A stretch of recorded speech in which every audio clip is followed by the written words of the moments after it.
حضور والا آپ دنیا کے خوش نصیب انسان ہیں اگر آپ کے پاس ایک اچھا اخلاق اور زبان شیریں میٹھے بول ہیں۔ میرے بزرگ کہتے ہوتے ہیں کہ رسے میں سے رس چوس لیتے ہیں جن کی زبان میٹھی ہوتی ہے، گنے میں سے رس نہیں، رسے میں سے رس چوس لیتے ہیں۔ زبان شیریں جہان گیری، ساتھ میں یہ بھی سناتے ہوتے تھے کہ ایویں بول قبول نہ بولیا کر، سدا قسم ناراض بڑبولیاں دے، کوئل ٹھنڈ پاوے کان رولا پاوے، بڑے فرق نے یارا بولیاں دے۔ اگر آپ کی زبان میٹھی ہے آپ کسی کو بھی اپنی دلیل سے قائل کر سکتے ہیں۔ ہمارے گھروں میں آج کل رشتہ داروں میں ناچاکیاں اسی لیے پیدا ہو گئی ہیں کہ زبان تلخ ہوتی جا رہی ہے۔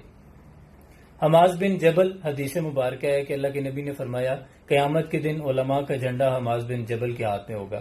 ایک دن آپ کہنے لگے حماز تمہیں کل دین نہ بتاؤں، کل شریعت نہ بتاؤں؟ کہا یا رسول اللہ بتائیں۔ آپ نے زبان کو پکڑ کے کہا کہ حماز زبان پہ قابو پا جا،